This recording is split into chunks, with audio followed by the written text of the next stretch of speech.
we're live. Welcome everyone to the, can I have everyone's attention? Welcome to the October 17th council meeting. I will remind everyone that the meeting is live streamed and recorded and available on the website at www.parrysound.ca. And I'd also like to acknowledge that we're on the traditional territory of the Anishinaabe people under the Robinson-Huron Treaty of 1850 and the waterways traveled by the Métis of this region. Prior to the open session, council met for a closed meeting and was moved by Councillor Keith and seconded by Councillor McCann, that pursuant to section 239(2) of the Municipal Act, RSO 2001, chapter 25 is amended, the Council of the Corporation of the Town of Parry Sound moved to a meeting closed to the public in order to address matter pertaining to a proposed or pending acquisition or disposition of land for municipal or local board purposes, acquisition of property. That resolution was carried and the meeting was held. And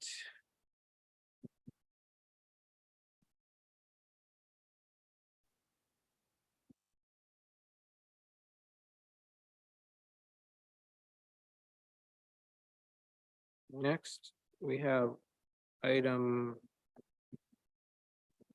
121, and it's a presentation from Giselle Bodkin, partner at BDO Canada LLP, and she's going to be here to do the final report. Now, is that right now, or?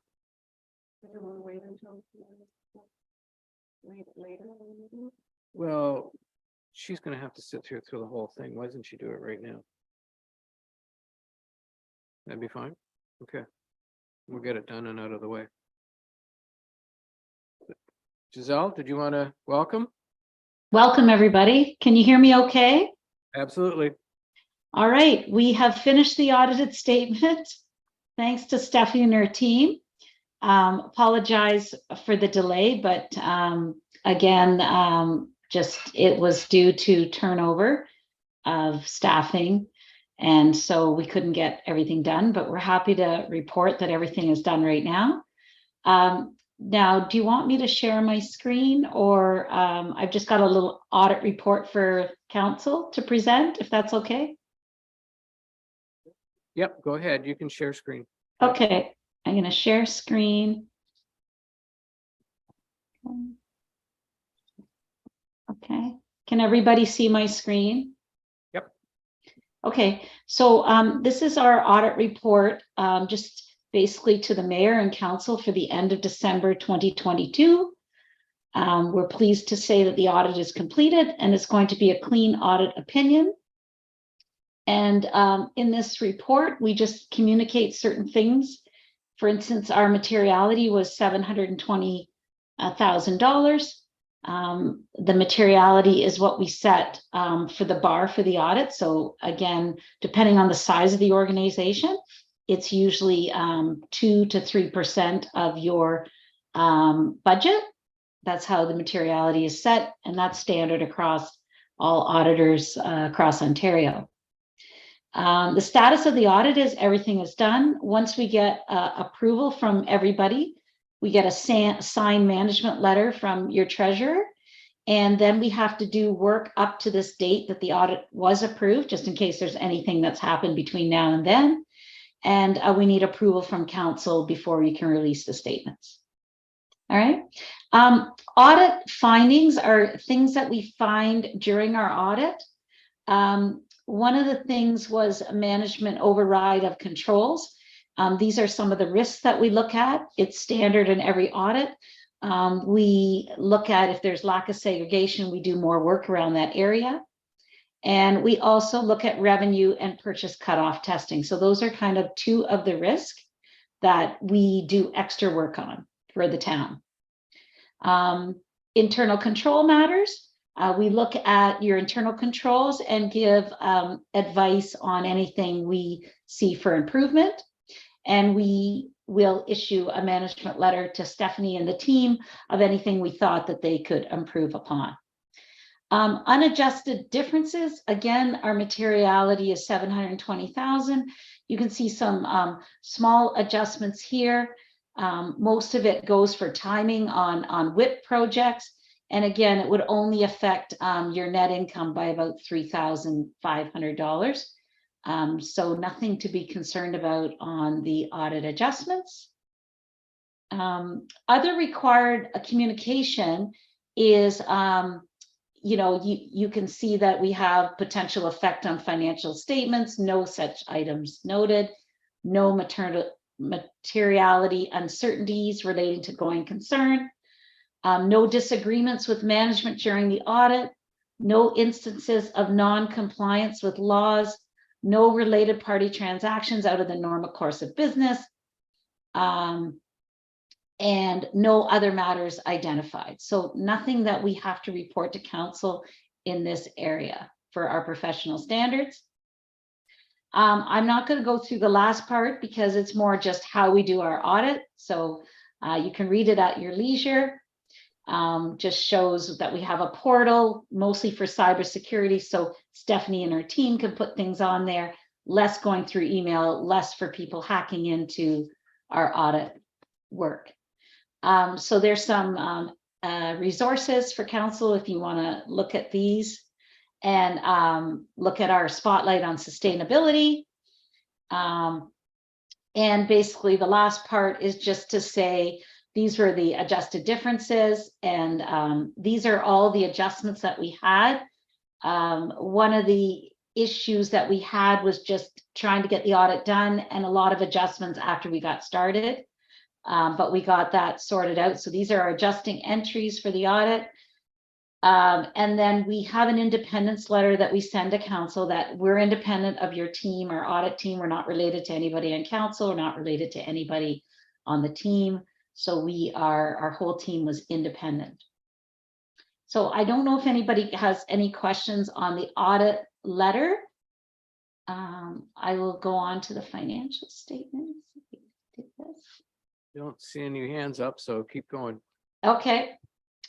So I'm just going to bring out, just give a high level of the audited financial statements. So just the first page you want to read is the opinion. You want to make sure that the opinion is an unqualified opinion. So you can see that we've said that it's an unqualified opinion. There's some things on the report of what the audit responsibility is and what the management responsibility is. But big thing about the report is it's a clean audit opinion. So that's what you have this year, which is what you want to hear. Now, this is your balance sheet. So you can see your financial assets are like, these are mostly your short-term assets, like almost 38 million in cash for the town right now. Last year was 33 million. Your short-term investments are sitting at around 5 million, same as last year. You have some accounts receivable, which is mostly money owed for taxes. And again, one of the items that I always get questions on is the investment in Lakeland Holdings. Just to let you know, this investment is sitting at cost. It's not sitting at market value. And the reason for that is you don't control it. There's certain, we did all kinds of research of how to report this last year. So unfortunately, it just sits there at cost, but it probably is, there's a lot more investment in there than you're seeing. But overall, you can see that your financial assets went up from 47 million to 53 million. So nice, healthy position for the town. If you look at your liabilities, who you owe money to, you've got slight increase in payables. You've got some deferred revenue, obligatory reserves, and you do have some long-term debt, which again went down. So your liabilities, again, your assets went up for like 5-6 million, and your liabilities only went up by 1 million. So overall, you can see that you had your net assets were like 20,800,000, and now they're 25,900,000. Okay, so nice healthy balance sheet. Also on your balance sheet is your tangible capital assets. Last year was 124 million. This year 124 million. So not a huge increase in your tangible capital assets. When you look at your operating income and expenses, your property taxes are running at around 12 million. You can see you're getting some revenue from other municipalities. There's some user fees and some large government grants. So again, all positive, 36 million of revenue last year, 40 million of revenue this year, which is more revenue to spend on your constituents. Then if you look at your expenses, again, very similar, you've spent more money on health services, transportation, protection, and recreation and culture. So at the end of the day, last year, now I just want to warn everybody, this is an accounting surplus, not maybe a cash surplus, which is kind of how you run. And you might take some of this money, put it into reserves. But for us, it's just sheer, what was your revenue? What was your expenses? So when you come to this page, it says, okay, here's your surplus. What did you do with it? Well, what we do first is we say, well, you bought some capital assets with it. So on the 4.9, you bought some capital assets of 5.2. Last year, you spent 3 million on capital assets, but you also depreciated those capital assets of 5 million. So it's kind of like whatever you depreciated, you actually replaced when you went out and bought. So all in all, if you take the surplus that you had here, minus what you paid with assets, plus the depreciation, this is where your cash went up almost $5 million, your net cash. Just going to highlight, I believe we have a reserve note in here. Stephanie, if she's on the call, can help me with this. Oh, so you might be asking, well, where is this money? You know, it's sitting in reserve accounts. You have some sitting in some GICs. I mean, we all know what's happening with GICs these days. Some places are getting 5-6%. So you might want to look at investing more of your cash in the future. And because it used to be 1 or 2%, but it's really changed over the last year. So I'm just going to go to where your reserves are for, okay, obligatory, sorry. Yeah, so again, these are your debts. So you do have debts on a lot of debentures, the Bobby Orr, the Forest Street, Big Sound Marina. So you've actually borrowed some money to help you fund some of these projects. And let's just see, where is reserve? Sorry, trying to find our reserve fund. Oh. Okay, here. So this is kind of where we're saying this money is earmarked for. So again, you have 100,000 sitting in assets.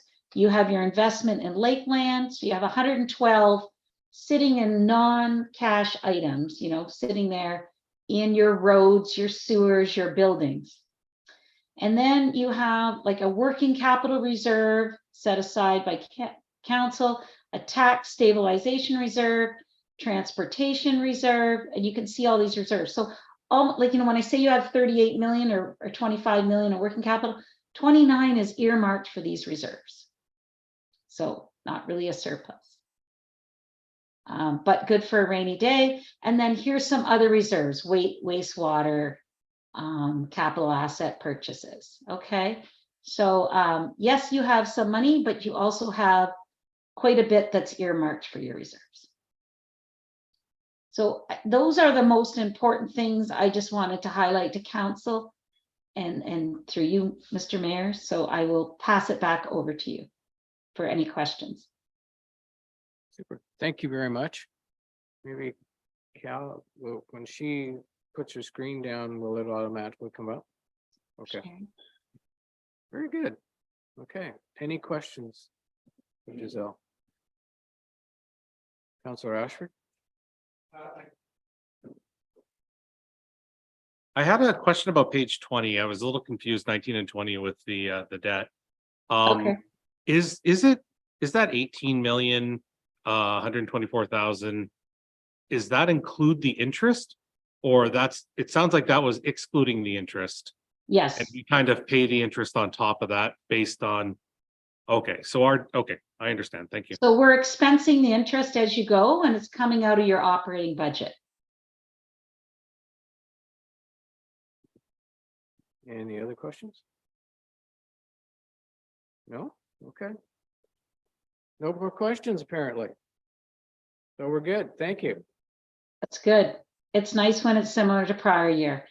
Thanks, everyone. I'm sorry I wasn't there in person. I wasn't feeling under the weather today, and I didn't want to drive at night all the way back to Barrie in the dark.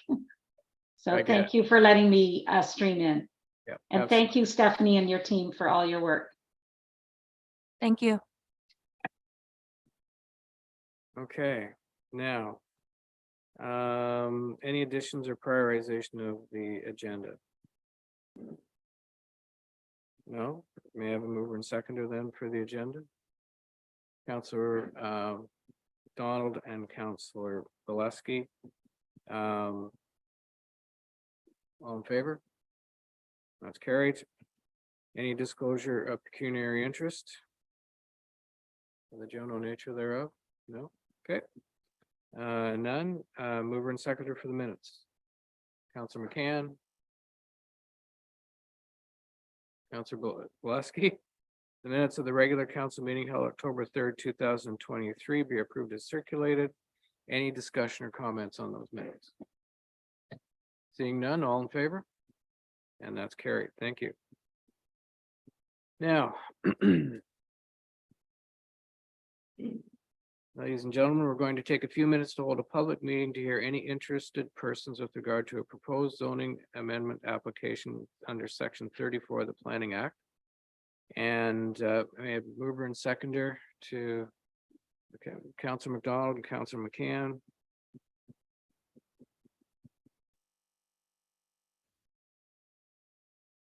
So we're going to now adjourn the regular meeting and declare the public meeting open. All in favor? That's carried. Ms. Herdman, could you explain how the public was notified of zoning application Z2304 for 71 Parry Sound Road, Town of Parry Sound? Your worship. Hang on. Thank you. Notice was given by prepaid first-class mail to the required prescribed agencies and property owners within 120 meters and posted on the property. Notice is therefore considered to be provided in accordance with the Planning Act. Mr. Rand, can you explain the purpose of the proposed consent application? Thank you, Worship. And I would note that it is a zoning amendment application. I guess there's a typo on the script there. So my apologies for that.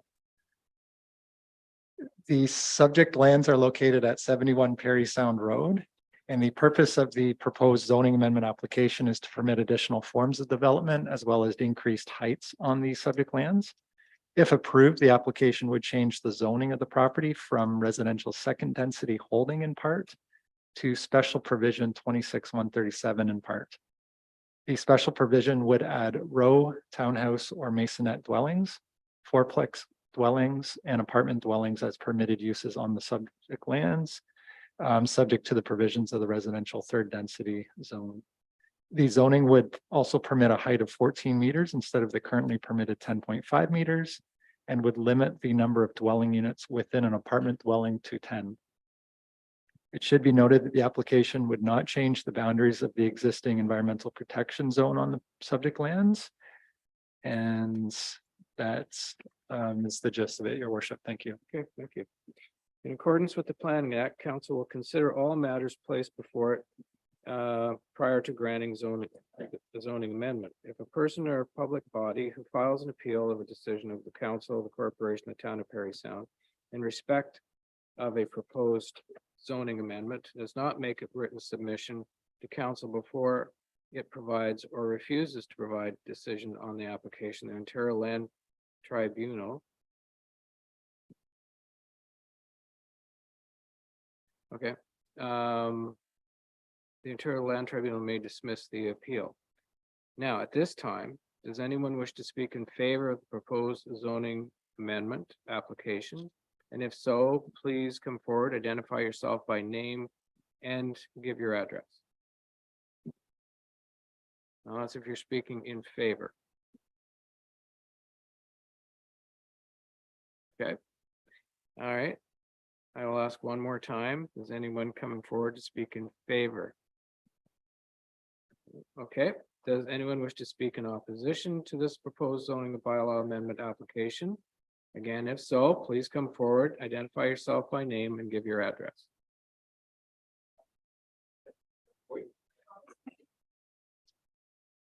Welcome. Well, You can sit. okay, sure. Councilors and Mayor, my name is Warren Sovereign, and this is my wife Samantha. We own 16 Railway Avenue that backs onto said property.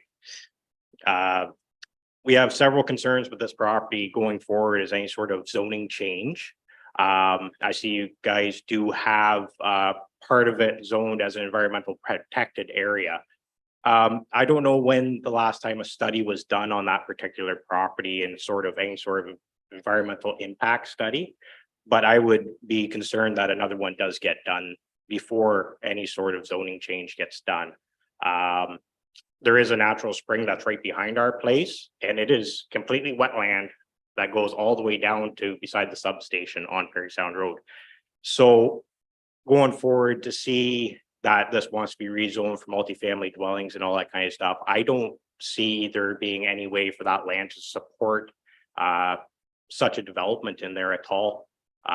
It's all swamp and rocks and everything else. I don't see there being able to be put infrastructure into that specific piece of land that would benefit any sort of rezoning at this time at all.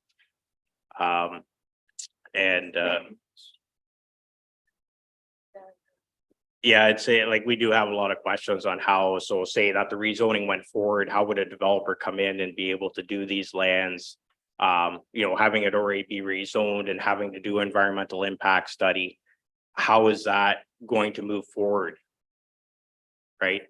So sell land to a developer, he comes up here, how is he going to be able to do anything with the land in the shape that it is currently?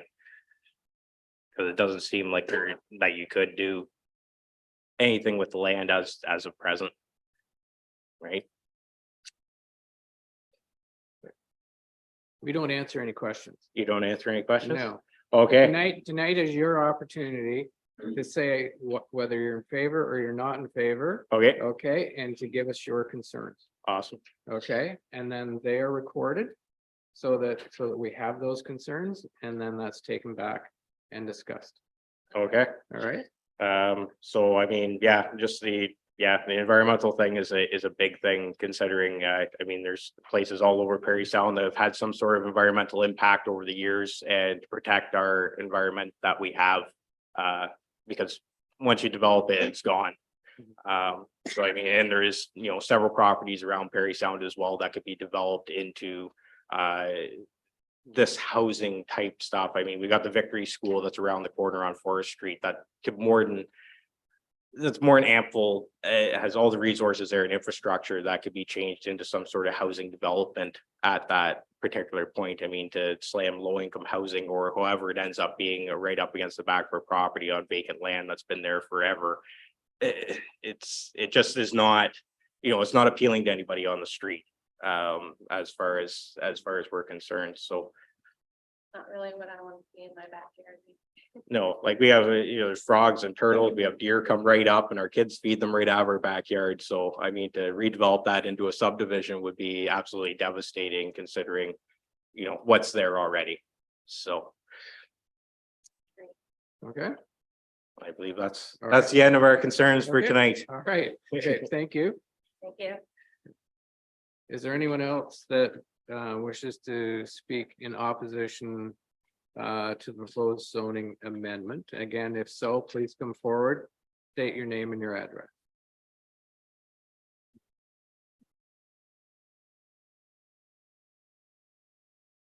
My name is Jean Beckett and I live at 10 Meadow, but I own property at 12 Railway where my son, my grandkids and my great granddaughter live. I have made a written submission, so I don't know if there's any need for me to say anymore at this point, because I'm assuming the written submissions are taken into account Yes, they are. And, but I thought, if anybody had any questions of me regarding that written submission, I am here. Okay, we don't ask questions. But I just, Like I said, it's your opportunity right, to tell us how you. okay, well, I'm concerned about Parry Sound needs development and we need housing. But I don't know that doing that is the proper thing to do. Housing can be done wrong. I don't know what kind of expertise the town has on staff or council regarding the housing issue. There is expertise in town in the DSAB office, in community mental health has a housing workers. There's a lot of expertise within town that could be tapped into. And right now, with what's going on with Ford and the wetlands, we don't want to end up looking like that. And town has a history of having some problems before with development. Some of you may remember the Louisa Street land deal that was such a big flop so many years ago.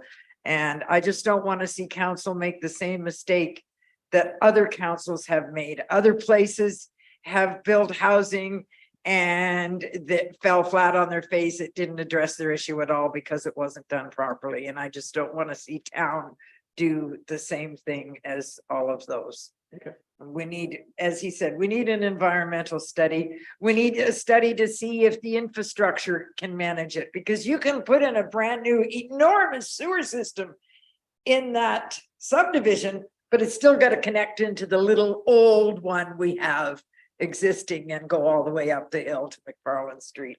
So there are so many other factors to look at besides just looking at that piece of land. So I just hope council does lots of homework. Okay, Thank you. thank you. Is there anyone else that wishes to speak in opposition to the proposed zoning bylaw amendment? Thank you. State your name and address. I'm Curtis Slinger. I live at 12B Railway. And the state of the neighborhood right now, the roads, and there's lots of kids up there and there's no sidewalks or nothing. It'd be nice to see something cater to the people who actually live there rather than, people who want to live there first, sort of thing. And there's already apartments up on that street and it's kind of not very nice.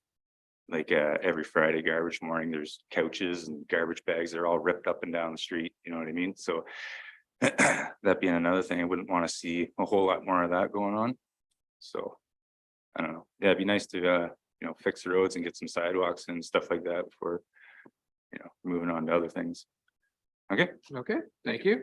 Yep. Is there anyone else wishes to speak in opposition?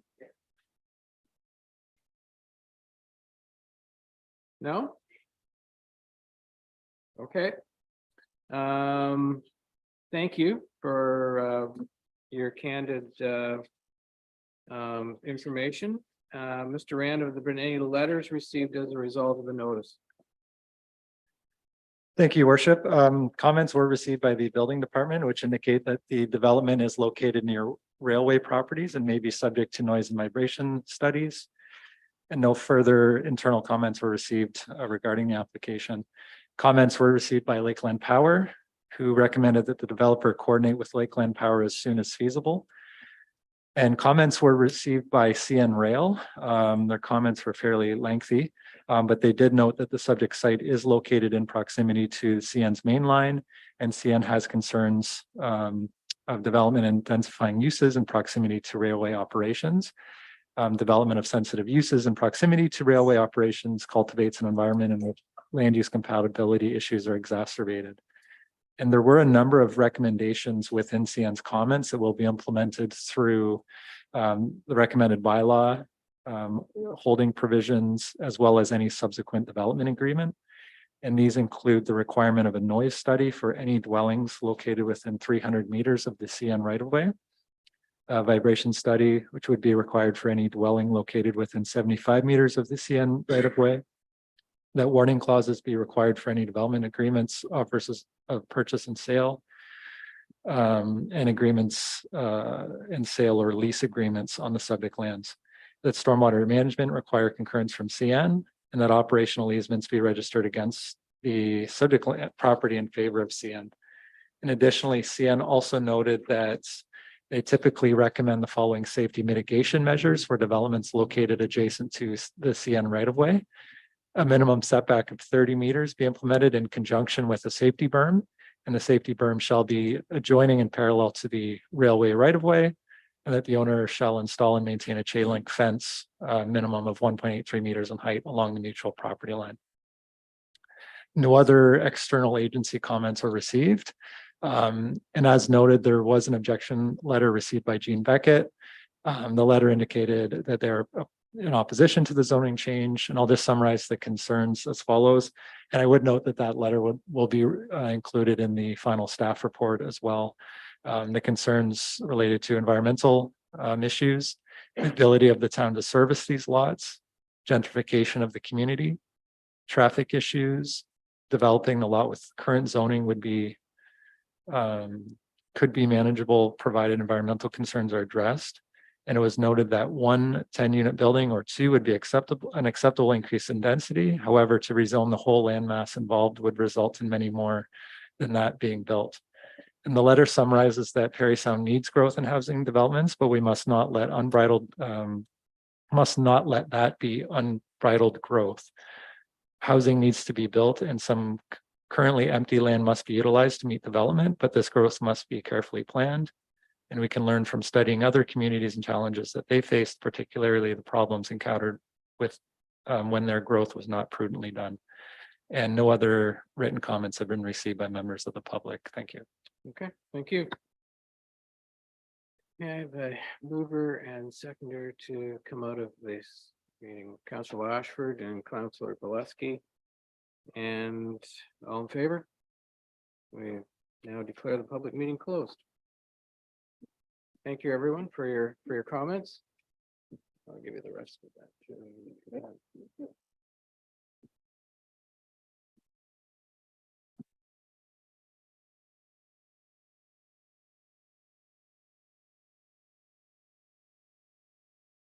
Okay, is there any questions of staff?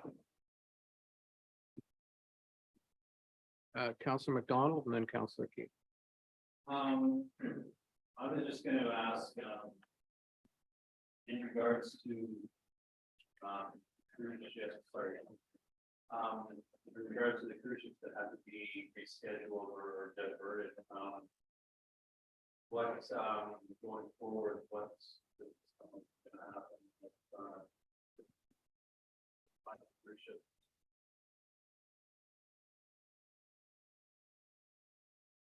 Start again. So in regards to the 2 cruise ships, I guess I got diverted to Midland. How does it look going forward in regards to the final visit that's coming up? Through the mayor to Councillor McDonald, our understanding is the reason the French cruise ship diverted to Midland was a result of they didn't have a pilot that could bring them into our harbor. And I think it was also the time of day and lighting, lack of lighting in the evening. No indication that there's any change in the plans for next year, the 2024 schedule at this point in time. Thank you. Yep. Councillor Keith and then Councillor McCann. Thank you. My question is for Mr. Cairns. Can you please just advise what is happening on the Isabella Beatty Street area where it's closed? Could you just update the public, please? Yes, through your worship. So the work on Isabella Street actually has resulted recently in a road closure. And part of that was due to the amount of traffic on Isabella Street. So we had an issue with the storm sewer, a municipal storm sewer that leaves Isabella to the west of Beatty Street and travels through the parking lot property at 70 Isabella Street. There was a collapse in that line, and we undertook that as an emergency replacement. So in order to finish that project from end to end, we needed to cross Isabella Street, which has resulted in the closure. So as a bit of a compromise with the contractor, we are continuing with pedestrian traffic. There are extremely high volumes of both vehicular traffic and pedestrian traffic. So the decision was made to facilitate diverting pedestrians around the actual construction as it happens. So they'll be shifted from one side to the other. We just weren't able to accommodate both traffic and pedestrians. So that's why the vehicle detour was set up. And the reason it goes in the direction that it's going, as council's aware, we had a truck last week, I think perhaps the week before, struck the bridge on William Street.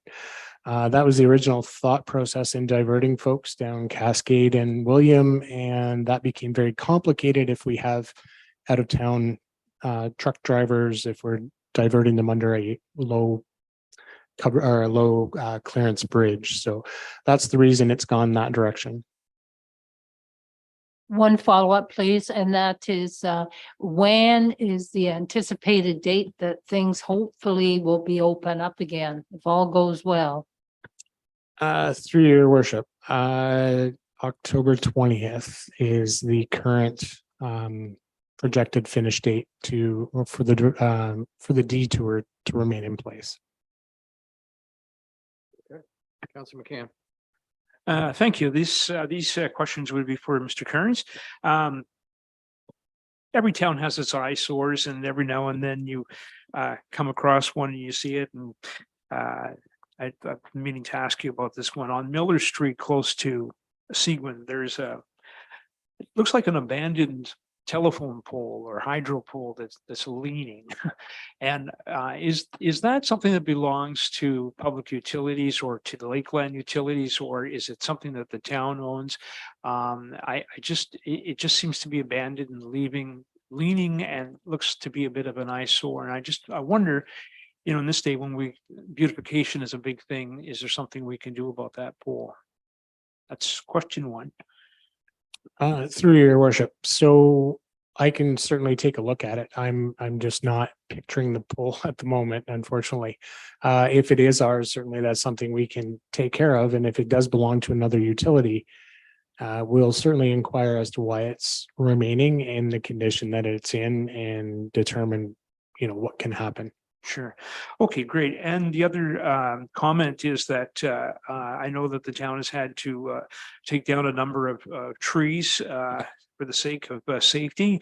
Are we replacing those trees with newly planted ones? I know that some were taken down on Belvedere Hill, and as they're removed, is there a program in place to replace those trees? Through your worship. So there is a policy. It is a bit of a vintage policy that needs to be revisited, but there is an intention to replace trees. Now, I think part of the misunderstanding comes from the replacement of trees does not necessarily mean they will be replaced in the location from which they were removed. So our intention is to replace trees within the municipality.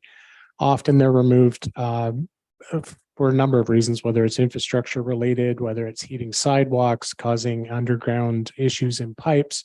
So it doesn't make a lot of sense to replace trees in the same location always. So we take a look at what the circumstances are of why the tree was removed. Is it going to present a hazard in the future if we replace it? And does it make more sense to replace it elsewhere? Okay, thank you. Okay, we're good. All right, we don't have any deputations tonight, so we'll do reports. We'll start with Councillor McDonald.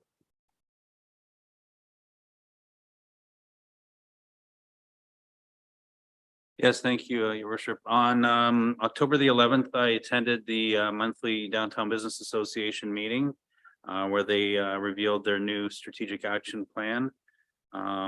It's quite an extensive plan that they have going forward, continuing on the beautification program. So it'd be exciting to see the steps that would be taken in the downtown and going down Bay Street, the DBA core. They've also revealed the addition of the Maple Syrup Festival, which will be happening May of 2024. And as well, there was a presentation made, a pitch made by Rotary about the March 30th NHL, well, Maple Leafs alumni game at the BOCC. So that in March 30th. So that'll be exciting to see. And today we attended the Small Business Week event at the Charles W. Stockey Center. There were over 80 attendees with 16 regional partners and funding organizations. A lot of great conversations, and yeah, it's great to see everyone out. And that's the end of my report. Thank you, Councilor McCann. Thank you. Good evening, Mr. Mayor, fellow councilors, staff, and public. The Parry Sound Public Library monthly board meeting was held last week, Wednesday morning on the 11th, in person at the library. As I was on vacation last week, I wasn't able to attend the meeting, but I can report on it. There was a review of the draft 2024 library budget, and there was the acceptance and approval of the treasurer's report for the month of September. Also a review of a library capital wish list moving forward in the new year, with some of the items on the list that were discussed. And as I say, it is a wish list, so there may be money or funding for it, there may not be. The board would like to see an elevator or lift added. We need to replace some of the building's siding. Some accessibility improvements would help, especially for upstairs with wheelchair navigation. Another mute box, this one would be a multi-person mute box. The ones we have now have been received in quite well and are very well used. And also replacements and upgrades to both public and staff computers. It was noted that a sound system would be I guess a luxury, certainly a need in the auditorium downstairs. The library conducted a survey with interesting and encouraging results returned. And while the majority of respondents were satisfied with the library hours, a significant percentage asked for more evening hours. When asked what is the most valuable library service to you, most indicated that borrowing books and other materials was the most important. Second was a response to liking the library programs that are offered for children. The respondents also added that they would like to see more films for seniors, local author events, adult creative writing programs, weekly events. And finally, as always, there was continued reviewing of the policies that the board has. We're getting close to the 25th of December, and once again, Community Support Services is conducting its annual Via Santa to Senior program. This is the 12th year for this. It is open to the public. We're inviting the public at large to be a Santa to a senior. This year's event marks the 12th anniversary, as I just said. And Support Services is once again asking for help through this traditional fundraising campaign to bring cheer and lovely gifts to approximately 100 seniors throughout the district. Contact the agency within the next couple of weeks if you're interested in helping out. We're making a donation 705-746-5602, or visit us online, parrysoundsupportservices.ca. The initiative has become more important from year to year with rising costs that certainly do not keep up with the limited incomes that seniors are making and the fixed incomes. Many of our seniors face hardships all throughout the year, and Community Support Services endeavors to help them in many ways.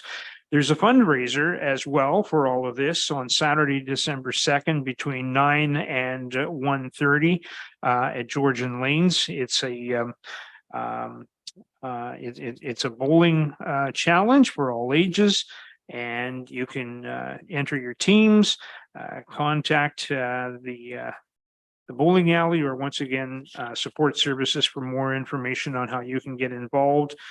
And as well, there will be a bowl and breakfast taking place as a fundraiser that day at the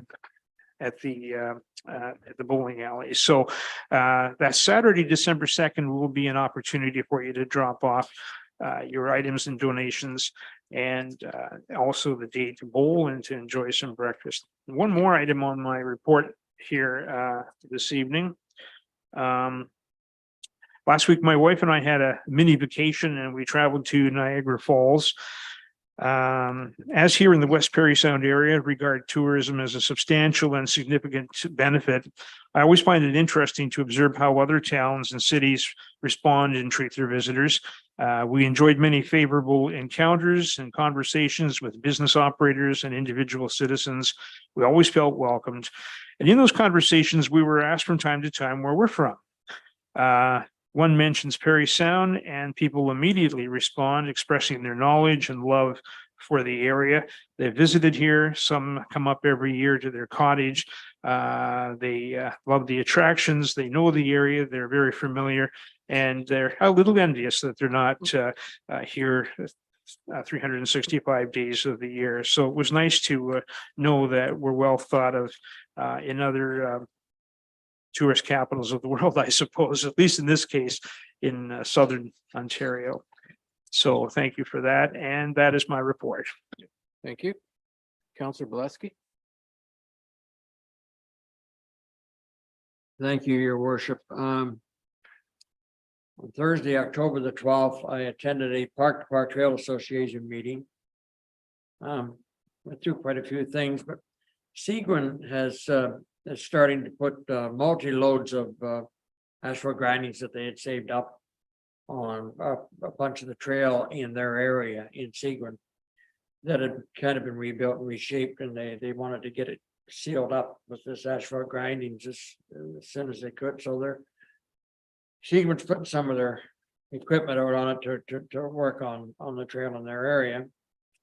And we have started, and this is being done by committee members, a visual bridge inspection throughout the whole trail. There's some bridges that are going to require a fair bit of attention, and so we're going to kind of start off by doing it ourselves and looking through it, and then we may have to get an engineer to look at some. There's one that definitely needs done, and it's very, very expensive, so we need to get the planning done for it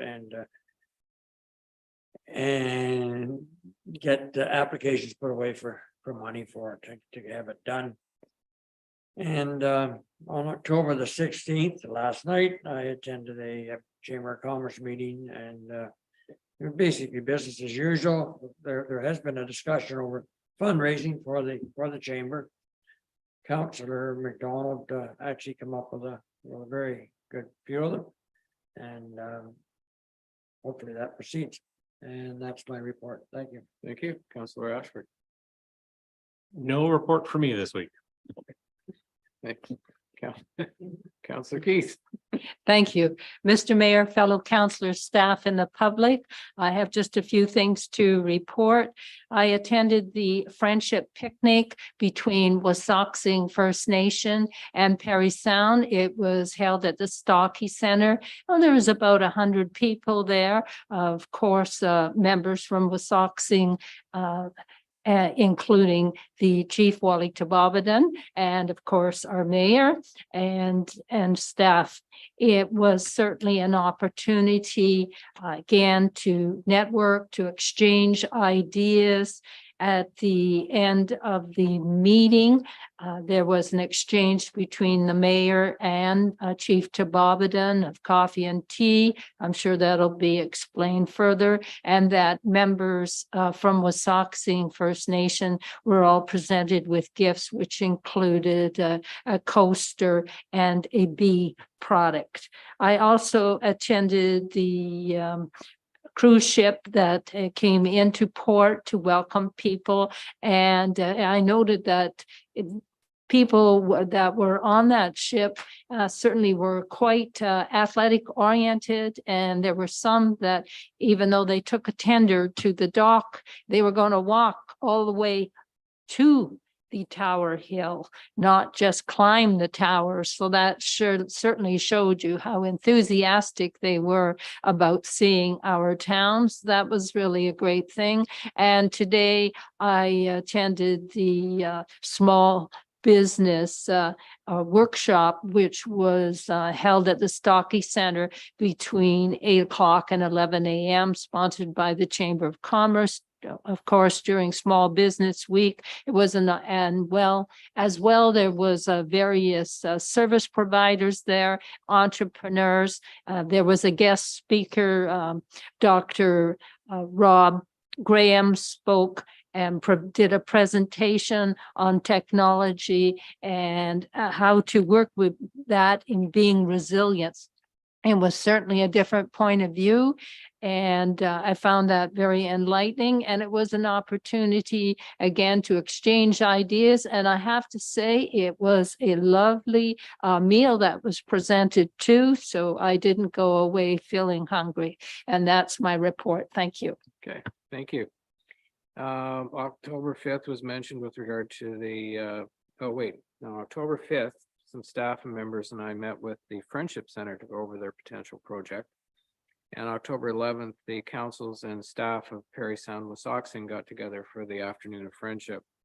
What Councillor Keith was referring to was that in years gone by,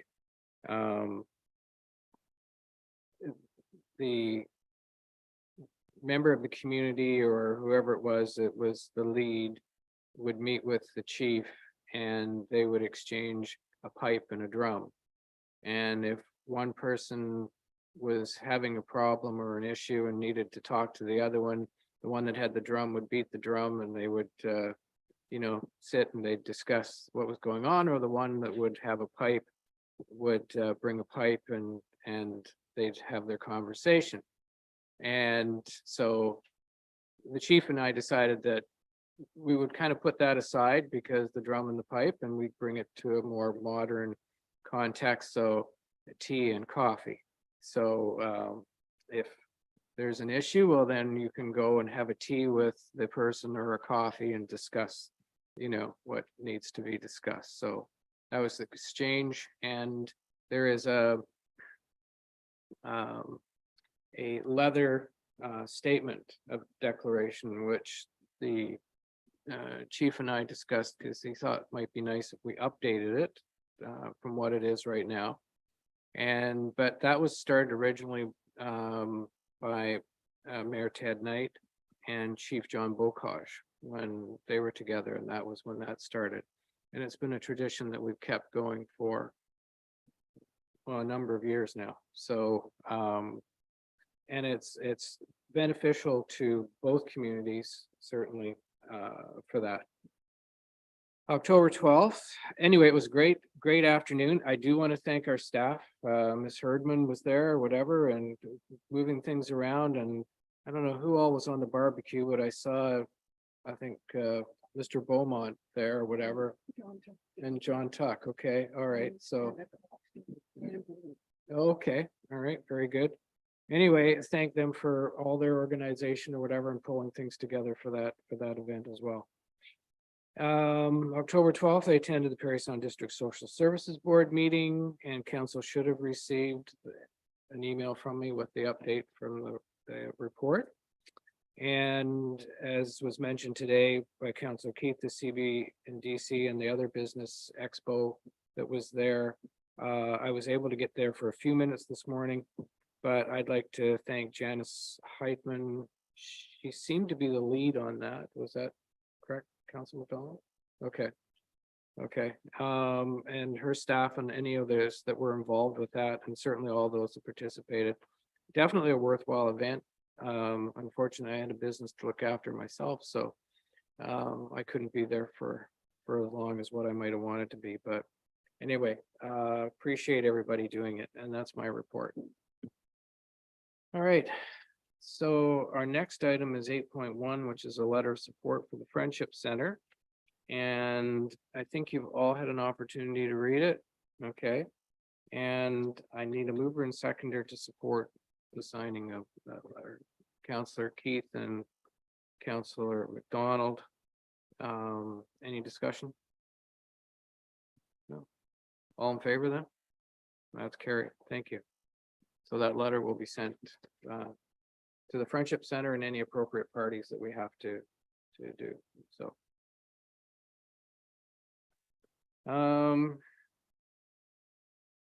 Mr. Kearns, information on trimming and foliage of overhanging. And I sent you an email today about a stop sign that needs some trimming. Well, the trees around it anyway.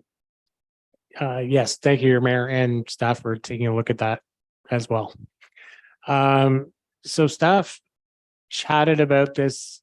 We started to look at relevant legislation that may permit a municipality or a municipal corporation to charge back expenditures in terms of trimming trees, because that was the indication from council that we researched that and the ability to move in that direction. There is a number of pieces of legislation that permit municipalities to manage growth over their rights of way. There's also legislation that allows neighbors to deal with foliage that finds its way across property lines. Now, it's not necessarily as clear as all that, because there are also issues with boundaries. So there are boundary trees and allowances for them within all of the legislation. Now, that is one of the things that struck us as potentially problematic, is first of all, proving where the foliage is originating from. The onus of proof would conceivably be on the municipality if we were to approach the property owner and say, that's your offending foliage that's causing an issue on town property. We may be forced to actually prove that. So a survey is a costly exercise. It's a extremely time consuming now, I can tell you, because surveyors are very difficult to find ones that are available. So outlining or having a surveyor outline property lines in order to determine ownership, if we did go that route and we determined it was owned by a private individual, then we have to embark on the process of having them deal with the tree. So there's potential expenditures, obviously, in determining who owns the particular foliage. And then there are administrative costs in terms of encouraging that to be removed. And should it not be removed, if we went and did it and tried to recoup the costs, there's also administrative costs in that. So staff are recommending that we don't pursue the chargeback of the cost of foliage trimming. If we are to head down that route, we will have to seek legal advice, because we're not even sure if it's possible, frankly, because there is no specific legislation that permits it. Councilor Kate. Thank you very much. I think the strategic plan certainly does suggest quality of life in Parry Sound, what a great place it is and how much we value it.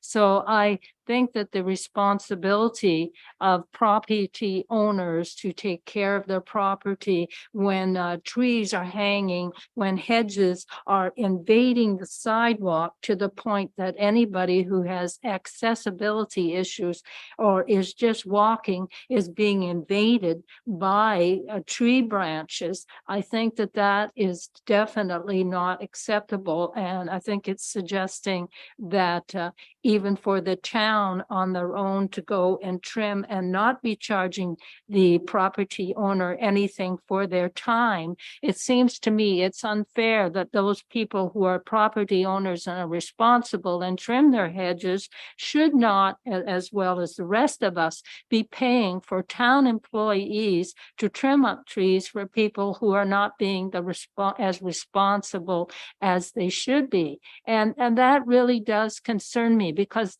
we are not talking, I am not talking about trees that are up 20 feet here. I'm talking about, because I walk a fair amount, and I'm talking about hedges and areas where people even will have very tall plants, and because they're not caring for them, whether they've planted them right near the sidewalk or on the boulevard side, but still at the sidewalk, walking by it is a hazard. And if somebody trips and hurts themselves, whether they have accessibility issues or they're merely walking or it's raining and this happens, I see a lawsuit. And I think there's a responsibility here. So what I am suggesting is that I would move that we ask for a report from legal, in other words, legal advice. We seek legal advice to see about the ability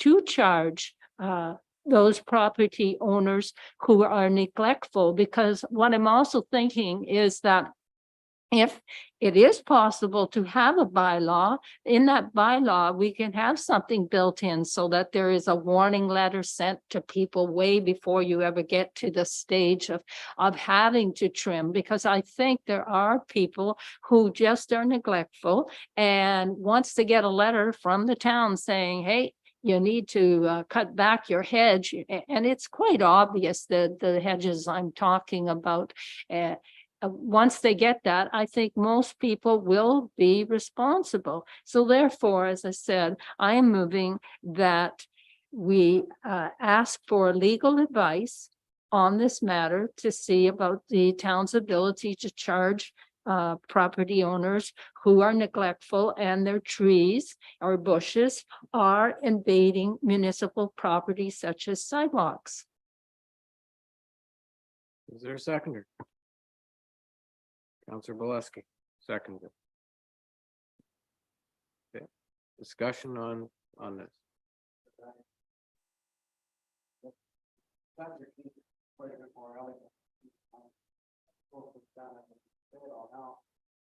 But I would like to add to her motion, if I could, that we contact the like municipalities.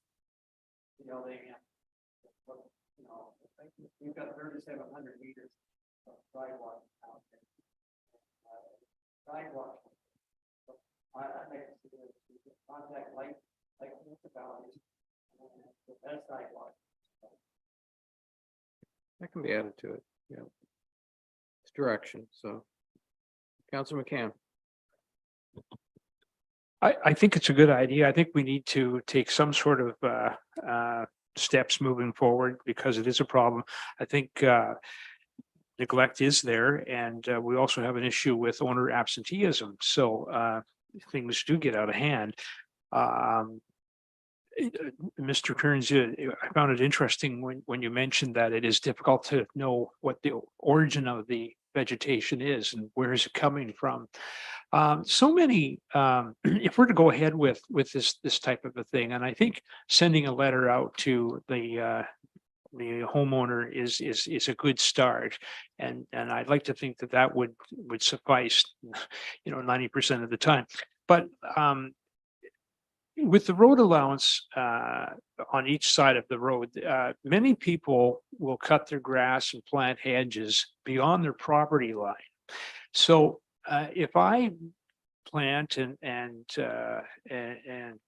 take care of a hedge that's within the, I guess maybe the boulevard or the town property, am I responsible? Can I be charged if I don't cut that back? Because technically it's not on my property, but I put it there. You know what I'm saying?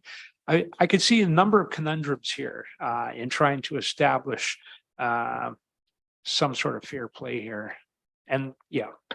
Through your worship, I'm certainly not a legal expert, but I would suggest that holding someone responsible for something that's located on municipal property without a written agreement would be very difficult. I think council will remember we've moved away from encroachment agreements when we're dealing with property development, that sort of thing, because of the legal challenges that those encroachment agreements present, especially in the long term. So what about existing properties, or what if, someone builds a home and they do decide without asking the town and they just go ahead, and maybe it's just a human error in building a hedge? What happens? Does the town speak to the property owner about it, or is it? So through your worship, certainly we've had instances where people have installed various things, gardens, fences, hedges, flowers, not on their property. And frankly, if they're not problematic, they're not something that we're asking for people to remove. Sure. We've had instances where people have placed, for instance, river rock along the edge of the sidewalk, and that's extremely dangerous. We run snow blowers in the wintertime, so sometimes we tend to forget in the summer what we do in the winter. So those places where that has happened, we've had them remove it immediately. But perhaps there's some instances, and as I said, there are the road allowances. Our roads are not necessarily all located center in our road allowances. So it's not always obvious nor accurate to assume that property lines are where we think they are. Well, I think Councillor Keith's concerns are valid, and I think Councillor Valesky's suggestion about checking with other municipalities is a good idea. And I think we should do something. So I'm in favor of this as we hopefully move forward. Any further comments? All in favor of the direction? And any opposed? One opposed, it's carried. Okay. Next is delegation of authority for certain temporary outdoor patios. Oh, no, sorry, it's Wood Street. The four-way stop on Wood Street in Marion. Mr. Kearns. Thank you, Your I Worship. was jumping ahead. Okay, I'll try and make sure I'm efficient. As council will remember, last week there was a delegation regarding traffic issues, various traffic issues in the Wood Street, Isabella and Marion Street area.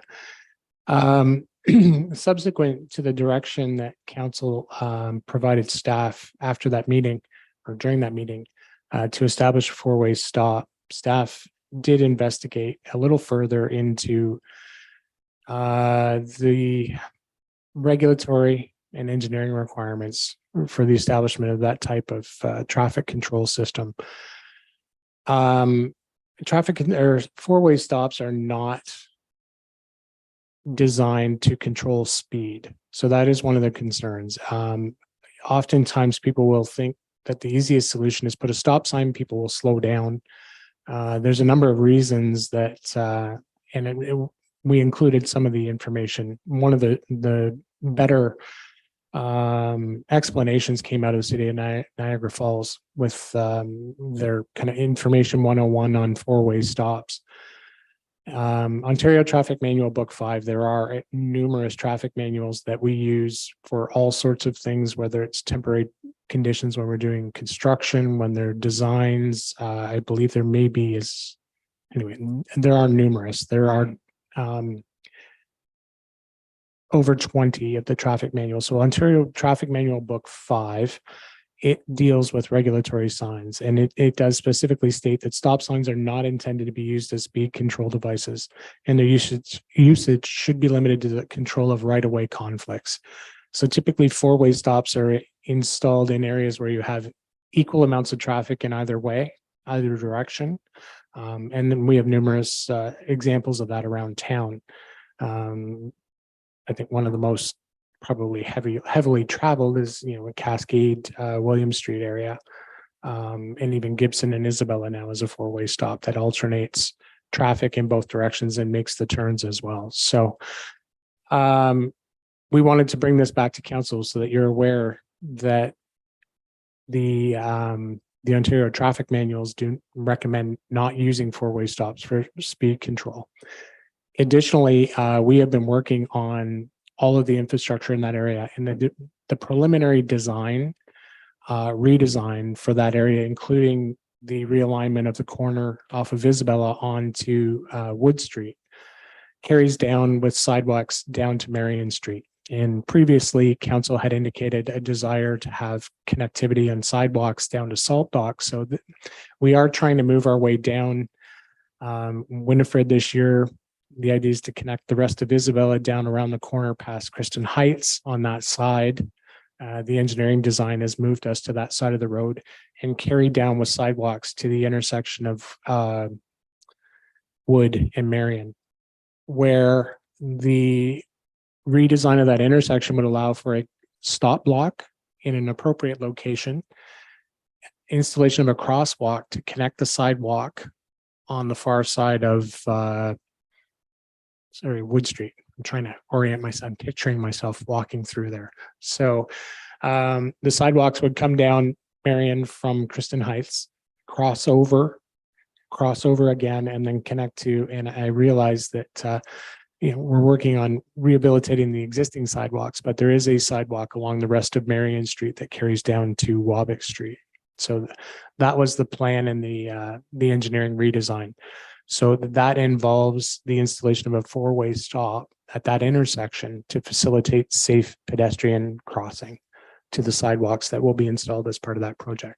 So just, I wanted to make sure council, we hadn't brought that to council because we're still working through the preliminary, and it was for inclusion in the 2024 budget. The intersection going towards the salt dock, making that right turn off of Marion Street, the way it's configured right now, and with the truck traffic, without redesigning and rebuilding the road, will make it extremely difficult to install a four-way stop in any sort of a conventional fashion in that area. The stop block would have to be set back from the intersection, which creates issues with other vehicles stopping and distances, and just traditional designs of four-way stop intersections can't be achieved until we do the redesign. Councilor McCann. I did find it interesting, and it's something I didn't know, that you can't use stop signs to calm traffic.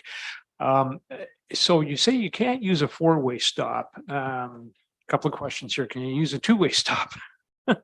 That's So, one question. Through your worship, it's not that you can't, it's not recommended. The engineering designs do not recommend it. So it's certainly not a standard design to use a four-way stop to control traffic. And there's a number of studies out there that show it can actually increase the speeds 30 meters from the intersection. So in this case, if someone were continuing towards Wabick Street, people are impatient. Unfortunately, drivers are impatient. And if they're forced to stop an extra time when they think they shouldn't have been, they often will try and make up that difference between that stop and the next one. So, I mean, there's studies out there, and I didn't quote them all. They're really not that interesting, although the data is quite telling. So there is a two-way stop at that intersection currently, because Wood Street stops in both directions. Yeah. So here, what about a flashing amber light hanging suspended in the center of the intersection? That always kind of gets my attention. Would that be something that at least most drivers would pay some attention to? Through your worship, I'm certainly not going to say that drivers will pay attention to signs or lights. Unfortunately, unfortunately, we know that that doesn't always occur. The overhead beacons are not insignificant in cost and would be replaced during a reconstruction as well. One of the other things in the report was suggesting the delegation had asked for a reduction in speed. So certainly staff within our transportation area are certainly supportive of a reduction in speed.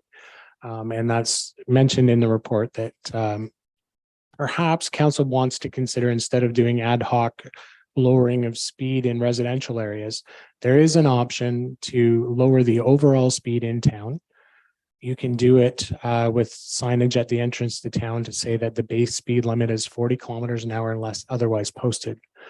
That would make for a whole lot less signage through town, because for instance, Bow Street, kind of the old connecting link minus the community safety zone, would be our 50 kilometer an hour zone, for instance, and perhaps Parry Sound Road out the other way, which is signed now. One of the challenges we need to meet the requirements of Ontario Traffic Manual and OTM Book 5. When we put up speed signs, there are specific distances that those signs need to be installed between them. And I have in my past heard in the municipality I was working in that a driver got off a speeding charge because the signs were approximately 2 meters farther than they should have been apart. So there are defense folks that will look at the manuals and say this was not a standard installation, thereby, anyway. So it does occur, and there is considerable expense in speed signage. I think that some time ago, it came to council with the idea of slowing the speed down throughout the whole town.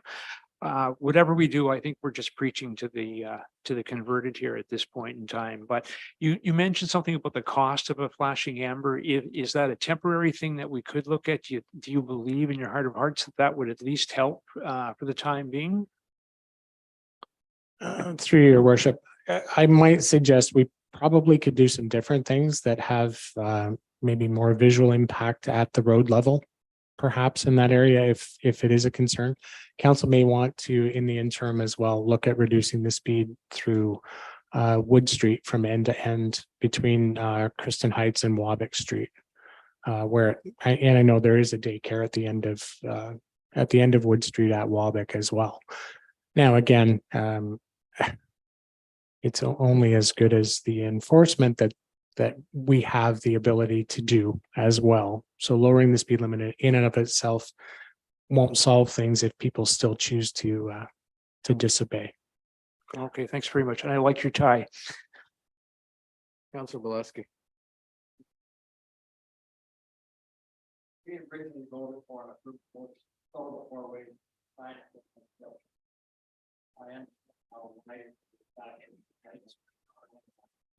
Oh, you need to turn your mic on. Yeah. I thought I was ahead of it. As I say, we originally voted for and approved a motion to install a four-way stop sign at this intersection. I understand now by listening to why the staff brought it back to us tonight. However, I didn't suggest that we use it as a speed deterrent. I was suggesting the use of this as a traffic calming. I believe right now we've got almost as much traffic coming out of Salt Dock Road as we have coming up Wood Street, but these condos there now, the traffic coming up there is pretty heavy. And I can also tell you from my personal experience that four-way stops will calm traffic. I had one when I was on council in Ennisville, put right in front of my house, a couple of doors down. It made a huge difference on the calming of the traffic itself. We've been showing a data tonight, one survey, that it talks to speed reduction, not traffic calming. Trying to reduce speed by reducing the speed limit, to me anyway, will not change nothing. As it was said, that it's up to the drivers, or it's up to enforcement to slow it down. And I don't believe it. Lowering the speed limit is going to change it at all. It would save the issue at all, change the issue. The town even had to install posts in the center line of the road by the school in an effort to control speeding. And I don't know how good that's working. We're even looking at cameras in various areas of town to reduce speeding. I don't think we want to put an expensive camera on that intersection. The report indicated tonight and as mentioned, included a future four-way stop at this intersection after improvements, including the sidewalks, curbs, and everything. But why not put it in now? And if the signs have to be changed a little bit later, then change them a little bit later. I think we've got a real issue there. The amount of traffic that, as I say, that's coming out of Salt Dock Road, there's 5 big units there now, I think, something like that. Anyway, I appreciate Mr. Kern's comment that it is his duty to make council fully aware of their action, and I really do thank him. But I believe council desires have been completely misunderstood. We were talking about calming traffic down. At least that's what I was. And that's it. I will be supporting the original motion of putting the four-way stop in there. That's it. Thank you. Councilor Keith. Yes, thank you. I just have a couple of questions. I need some clarity, and I also have a comment. So the question for clarity, Mr. Cairns had indicated a moment ago that there might be some other calming methods rather than a four-way stop. So is there something, at least in the meantime, that can be done? And before the question is answered, I do note there was an email, as I understood it, there was some tree foliage that was cut, and I received the impression that has already had some impact. Could you advise me of that to start with, please, Mr. King? Certainly, through your worship. So we did take a look at it immediately after the council meeting last council meeting. and trimmed back as much foliage as we could, given the resources we had available. And I say that because there are some rather large trees that are leaning in an opposite direction over there. So we cleared a lot of the undergrowth, and it did certainly open up sight lines coming down Isabella Street towards Marion Street. There was an indication, I think, in the email that Councillor Keith is referring to, that perhaps more foliage can be dealt with. And I did indicate to the individual that we'll certainly take a look at that. It was going to take different resources than we had available immediately, and we did not want to delay. So we did what we could to open up those sightlines, and there certainly has improved. Secondly, I think this is a difficult time of year to get into traffic calming. So, and I should clarify that when we talk about traffic calming, that typically means a reduction in speed. So when we talk about speed control and traffic calming, perhaps we look at those two as synonymous. If we're calming the traffic down, we're slowing them down to a more reasonable travel speed. And I think I would also just like to, if I could, point out to council that we did deploy our radar speed signs. And I think, and council's probably heard me say quite a few times that I prefer to work from solid data when we look at speeding issues. What I can say is that we have not determined that there is an absolute speeding problem there yet. We did have this issue on Wabick Street, as council will recall, over the last couple of years. We deployed our radar speed signs, and there was the odd offender, which is typically what happens, unfortunately, in residential areas. The majority of vehicles were not exceeding the speed limit in that case. And often there's only a couple of cases around town where we see them regularly being problematic. And those are the ones we're pursuing, as Councillor Bileski mentioned, some different options that we're looking at in the longer term. What we find is typically once we collect that data, that there may be a couple of outliers. Sometimes it's the size of the traffic traveling at or below the speed limit that gives the impression that they're speeding. So I typically in this type of situation, we did deploy those signs to collect the data. I would have preferred to have had it first, but we hadn't gotten around to cycling them through that area. But we will have a couple of weeks worth of data very shortly. So. Thank you. My other comment is also a response to what Mr. Cairns has mentioned. Yes, I have observed from information presented to me that when there's measurements taking, really the subjective viewpoint of the speeding and what the actual analytic information is not on the same plane. So it seems to me there's often exceptions more than the reality. But what my concern is in respect to the four-way stop, whether one sees it as speeding is reduced and not feeling that is appropriate. I think what can be said, calming, and I have been on council for some time, and what I noticed was some years ago, and it took some time to get it, there was finally a four-way stop at Mary and James. And that certainly did cut down people really zooming along there. It did calm people down so they felt more safe when they walked across that intersection. And it isn't that long ago, it's just a few years ago, that again, a four-way stop was put at Isabella and Gibson. And I know from talking to not only neighbors in that exact area, so they certainly could observe it. I know that it certainly has made a difference, and the young people, the students going to school, etc.,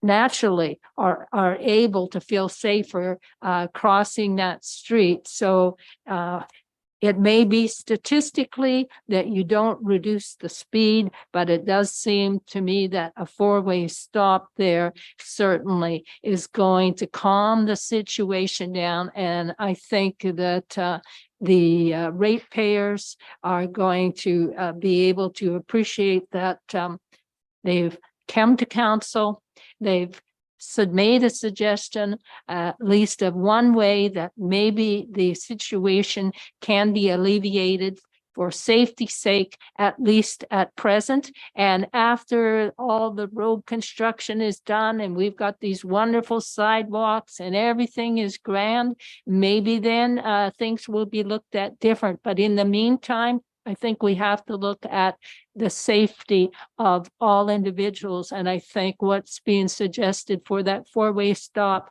is a way to do that. So we can, and what I'd like after this is if you're gonna provide some direction, provide it, because we're going around in circles here.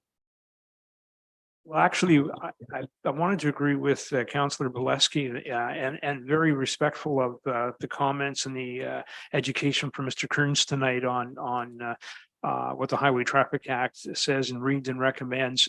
We know that there will be construction up there soon.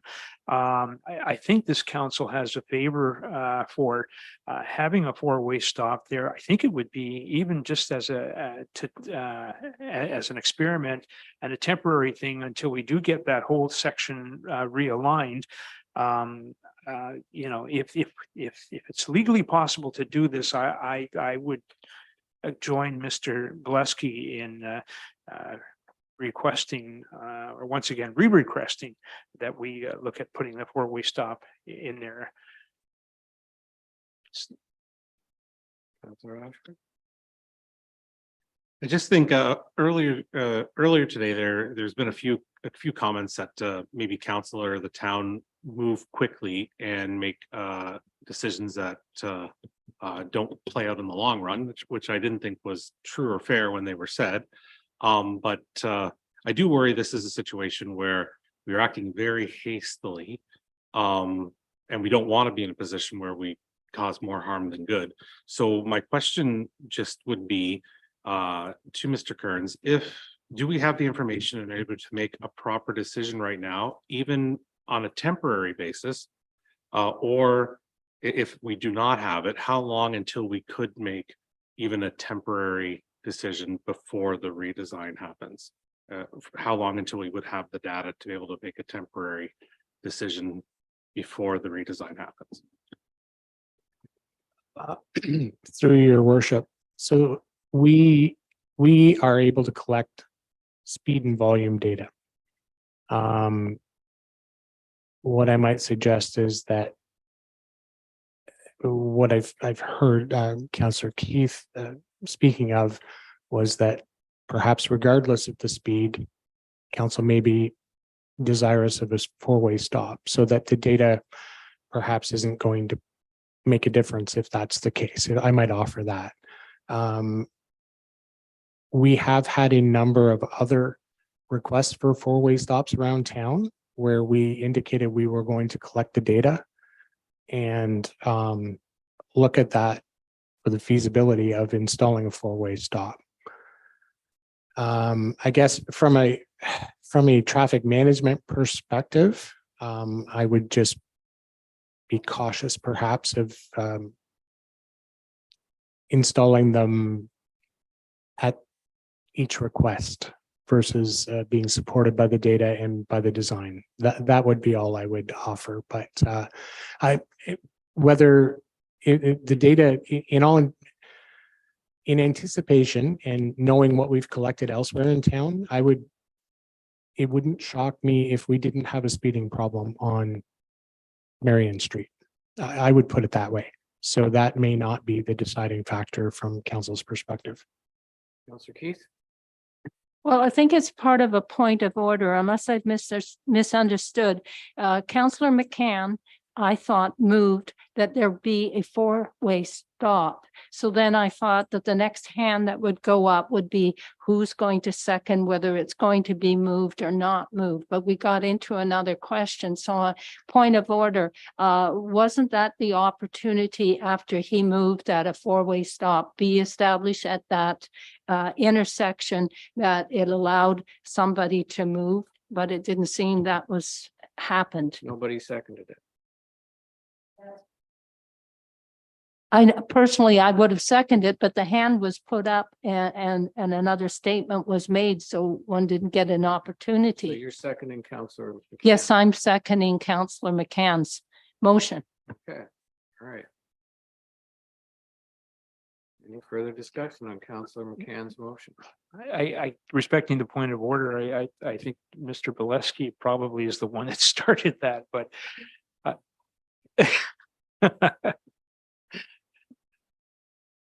You have. I didn't know. I think what they're doing is wanting to support the already existing resolution that was passed last council. For a four-way stop. Is that what it is? Stop.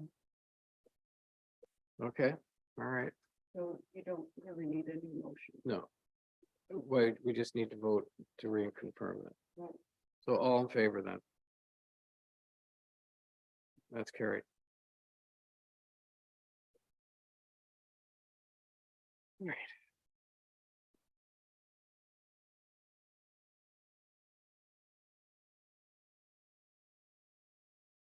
Mr. Mayor, can I just make one slick comment? With the construction due to begin at some point in time with the realigning, Mr. Kearns, do you believe that this four-way stop will help cut down some of the speeding and perhaps maybe save some lives or accidents at the construction site there? Councilor McCann, I think the question was already answered or whatever in the report saying that we don't use four-way stops to slow. Okay, fair enough. Okay, Okay, yeah, okay. it's whatever will happen because of it. We hope for the best. Okay, no, fair enough. Thank you. So moved by Councilor McCann and second by Councilor Keith, that whereas in December 2022, the Alcohol and Gaming Commission of Ontario, AGCO, amended the provincial framework for temporary patios, which came into effect on January 1st, 2023, and required that municipal approval be obtained for licenses prior to selling or serving liquor on a temporary patio for up to 8 months per calendar year. And whereas many applications for temporary patios require only a technical review by staff and approval by council, would add time and delay to temporary patio approval requests where no additional relief, i.e. zoning, is required. Therefore, be it resolved that where applications for temporary patios do not require relief from municipal zoning bylaws or site plan requirements and are limited to 8 months in any one calendar year, the council authorized the Director of Development and Protective Services or the Director of Public Works as the approval authority for these types of applications. Any questions? Councilor McCann. I would support this. I think we've thought about this in the past and it just it makes for more expediency on the part of staff and kind of avoids micromanaging. So I would support this. Anything further? All in favor? That's carried.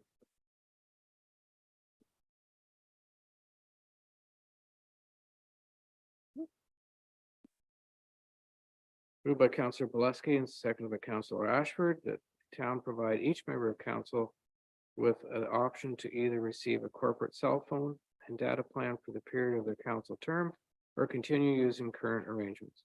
Corporate phones would allow councillors to hotspot their council device to the phone using its data plan as internet where cell services exists, and that each member of council wanting option 1 should contact the manager of IT.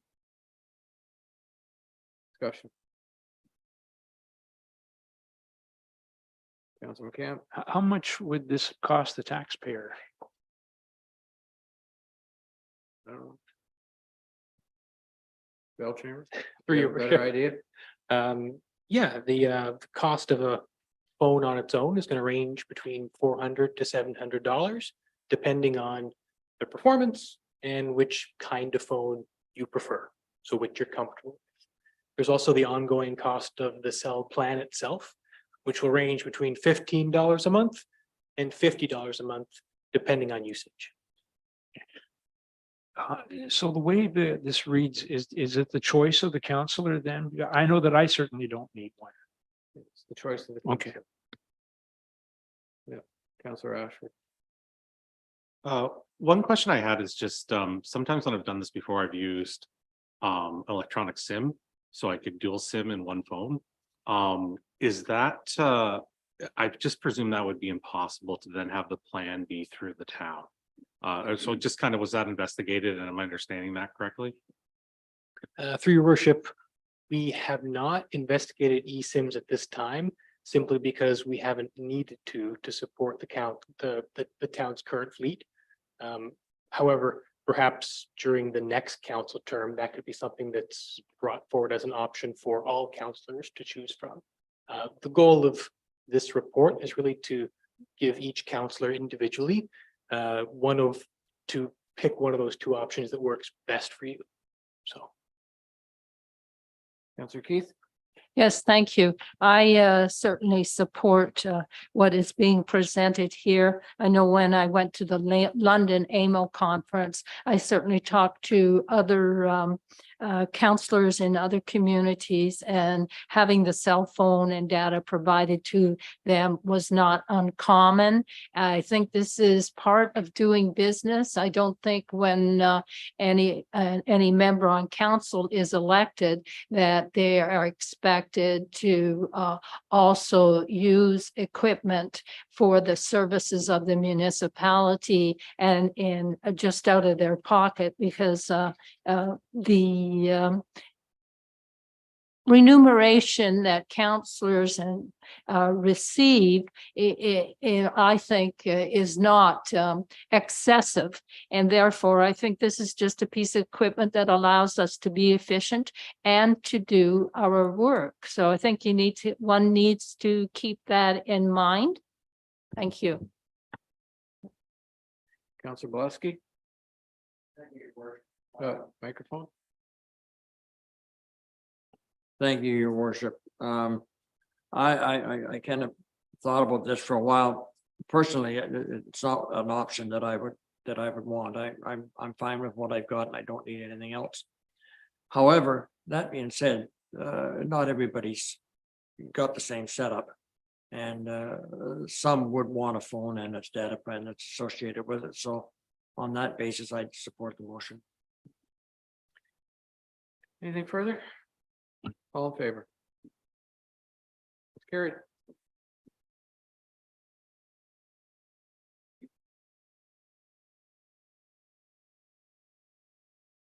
Next is Wi-Fi for Market Square Park. Mr. Belcher.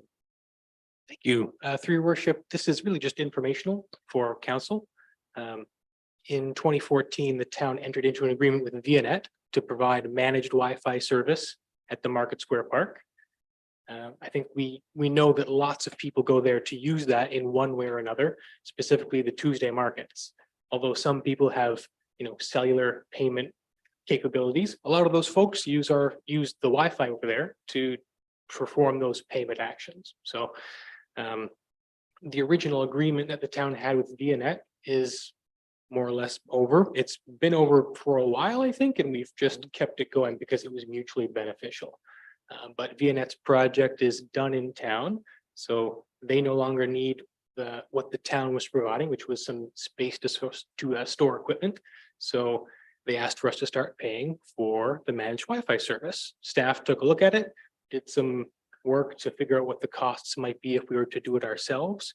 We reached out to the library and worked with the CEO to determine if it was appropriate for the town to deploy its own equipment. And the library board approved that. So staff have gone ahead to purchase the required equipment to continue offering Wi-Fi service in Market Square Park for the public to use. Very good.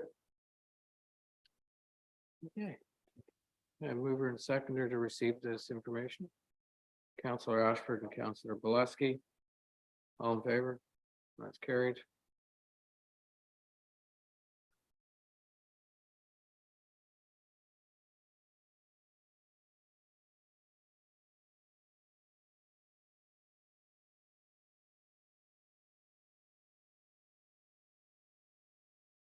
Okay, moved by Councillor Ashford, seconded by Councillor Bielanski, that council hereby approves The 2024 budgeting schedule is set out in the attached Schedule A.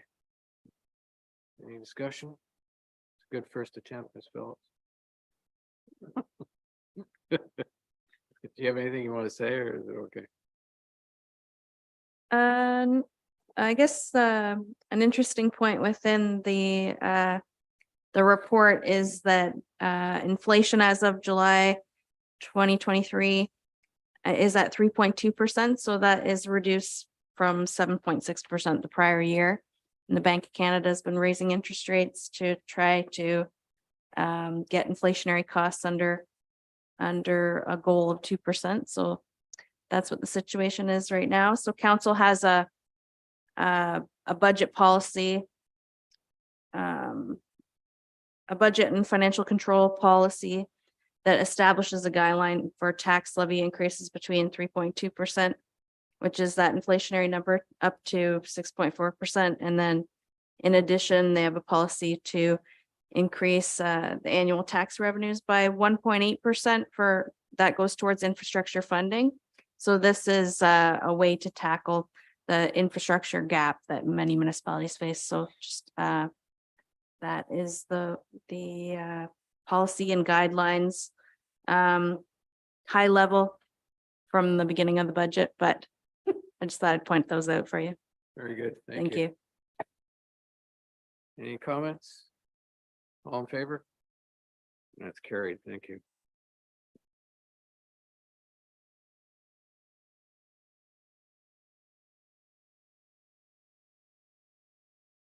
Moved by Councillor Belaski and seconded by Councillor Ashford. The Council of the Town of Parry Sound does hereby approve the draft consolidated financial statements for the year ended December 31st, 2022, and Schedule A is attached, and that the 2022 draft financial statements for the Provincial Offences Act in Schedule B be approved as attached, and that the 2022 draft financial statements for Administration of Land Ambulance Services in Schedule C be approved as attached.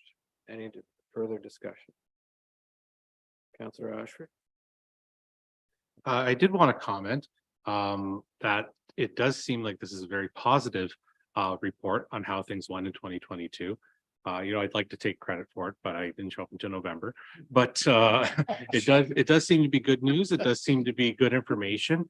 The BDO report, I found a lot of information and it was a bit above my my ability to focus for the whole reading of the entire thing. So it took a few tries, but the BDO people seem to clarify quite a bit of it for me as well.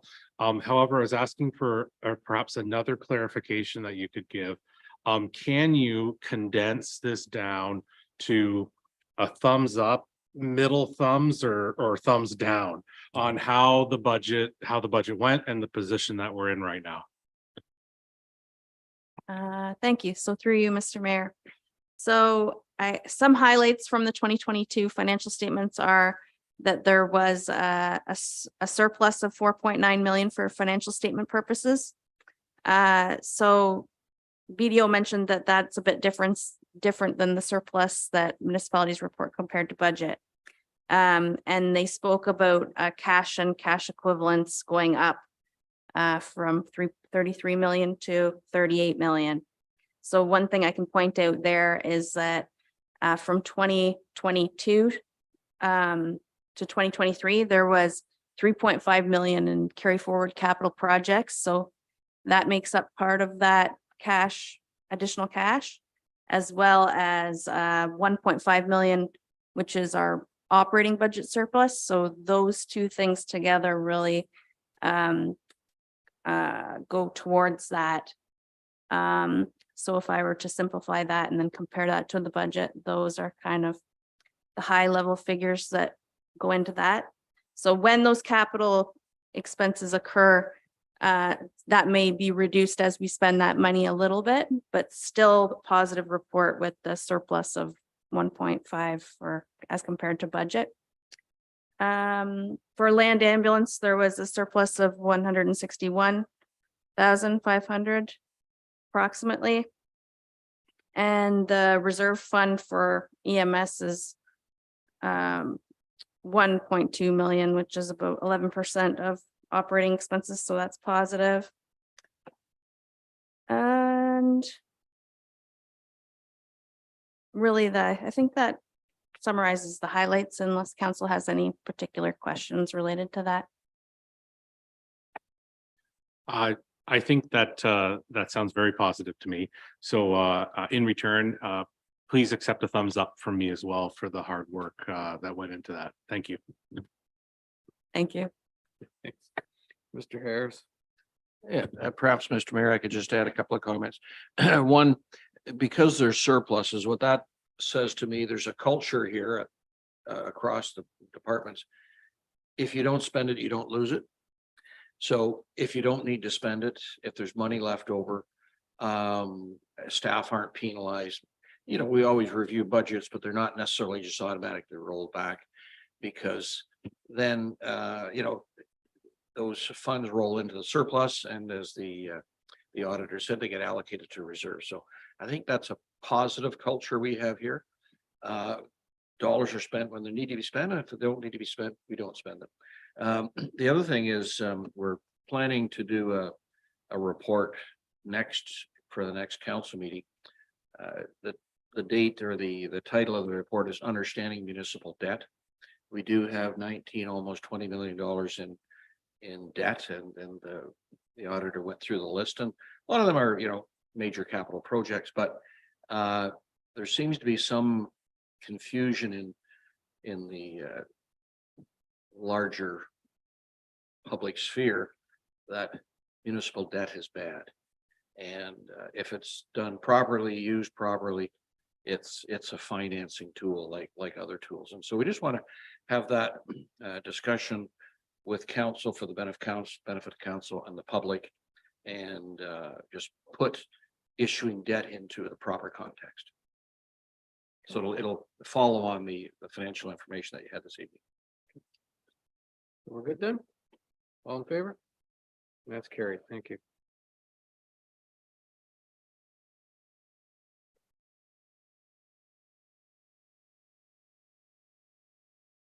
Moved by Councillor Keith and second by Councillor Ashford, that whereas in November 2021, the 41st session of the General Conference of the United Nations Educational, Scientific and Cultural Organization, UNESCO, designated November 3rd as International Day for Biosphere Reserves. And whereas the purpose of this International Day is to provide a wake-up call on the importance of caring for the environment and achieving a balance between human activities and the conservation of natural resources, and on the leading role that the World Network of Biosphere Reserves plays in this regard. And whereas the intention of this International Day is to mobilize and acknowledge the commitment, actions, and solutions by people, institutions, and partners that make up the global network. Now therefore, the Mayor of the Town of Parry Sound hereby proclaims November 3rd, 2023, and every November 3rd thereafter as International Day for Biosphere Reserves in the Town of Parry Sound, and that the town celebrates the Eastern Georgian Bay Biosphere region as one of the 738 biosphere reserves in the world, and commends the work of community-based Georgian Bay Mindugami Biosphere as registered nonprofit charity for its work in protecting the environment, creating vibrant communities, and supporting a healthy economy by building capacity through education and culture. Discussion? All in favor? That's carried.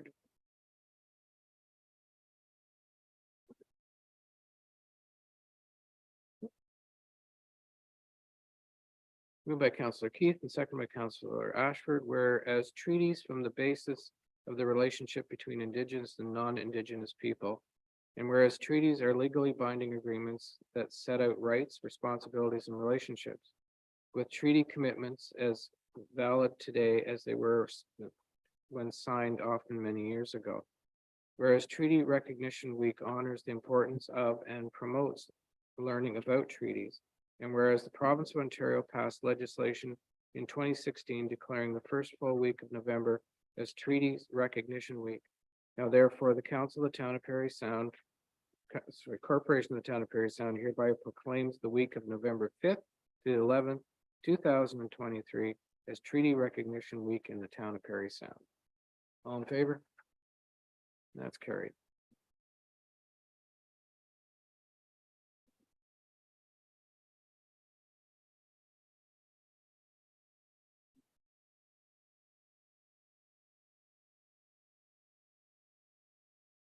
Okay. Oh, I guess that's Councillor Ashford. Okay. Yeah. The squiggle was different than the other squiggle, and it's just, anyway. And seconded by, it looks like Councillor McCann, that bylaw number 2023-73-72, being a bylaw to confirm the proceedings of council, be considered as read a first time. All in favor? That's carried. All members in favor of having the second and third readings? That's carried. Moved by Councillor McCann, second by Councillor Ashford, that the bylaw above mentioned be considered as read a second and third time, passed, signed, and sealed. All in favor? That's carried.